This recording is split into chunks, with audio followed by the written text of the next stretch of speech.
ప్రార్థనకు వెళుతున్నారు, ఆదివారం ఏమంటారంటే దైవారాధనకు వెళుతున్నాము అంటారు కదండి. సంతోషం.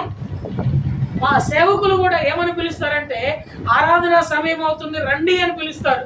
చాలా సంతోషం. మరి వచ్చి ఆరాధిస్తున్నారా, ప్రార్థన చేస్తున్నారా? అప్పుడు దేవుడు ఎలా ఫీల్ అవుతాడు, దయ్యం ఎలా ఫీల్ అవుతుంది? దయ్యం అనుకుంటది మీరు ప్రార్థనకి వెళ్తున్నారు కదా, ప్రార్థనకే వెళ్ళండి. ఎందుకు? పరలోకంలో ఉండేది ఏమిటయ్యా అంటే ఆరాధనే తప్ప పరలోకంలో ప్రార్థన ఉండనే ఉండదు. పరలోకంలో ప్రభు బల్ల కూడా ఉండదు. పరలోకంలో ఉండే నిరంతరమైన క్రియ ఏమిటయ్యా అంటే ఆయన పరిశుద్ధుడు పరిశుద్ధుడు పరిశుద్ధుడని మానక ప్రభువుని ఏం చేస్తారట? ప్రభువుని స్తుతిస్తారు.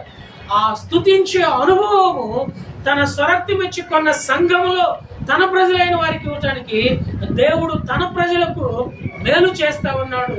అట్టి అనుభూతిని తన ప్రజలైన వారు కలిగి ఉండాలని కీర్తనాకారుడైనటువంటి దావీదు ద్వారా మనకు స్పష్టంగా తెలియజేస్తా ఉన్నాడు. ఈ దినం యొక్క ఆరాధన తలంపు ఏమిటంటే కీర్తన 145:14 వచనంలో పడిపోవు వారందరినీ ఆయన ఉద్ధరించువాడు. ఏ విషయంలో పడిపోయినామయ్యా అంటే పాపములో పడిపోయినాము.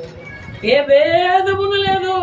ప్రపంచవ్యాప్తంగా తల్లి గర్భమున భూమి మీద జన్మించిన ప్రతి మానవుడు పాపములోనే పుట్టాడు, పాపములోనే పెరుగుతున్నాడు. పాపములో ఏమైతున్నాడయ్యా అంటే పడిపోతా ఉన్నాడు. ఆ పాపం పట్టుకొని ఒకదేనా పాతాళానికి తీసుకొని పోతుంది. పాపములో పడిన మనలను పాపములో నుండి పైకి లేవనెత్తిన వాడిగా ఉన్నాడు, ఉద్ధరించిన వాడిగా ఉన్నాడు.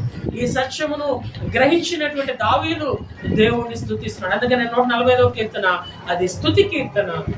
ఏ విషయంలో పడినామయ్యా అంటే పాపములో పడిన. రెండోది చూస్తామండి, మనం ఏ విషయంలో పడినామంటే 1 తిమోతి పత్రిక 2వ అధ్యాయం 14 వచనం. 1 Timothy chapter 2 verse 14. శీఘ్రముగా నీ ఎద్దుకు వస్తున్న నిరీక్షించుచున్నాను. 2:14 1 తిమోతి 2:14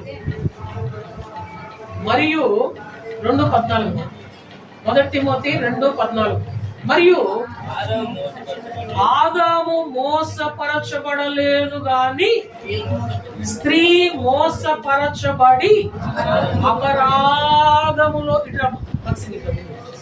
యవనస్తులైన వారందరూ పిల్లలందరూ ముందుకు వచ్చేసారు. మనకి ఇప్పుడు చదువునా మళ్ళా చదువు.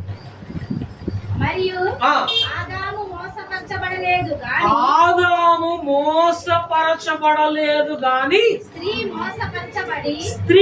మోసపరచబడి అపరాధములో పడెను.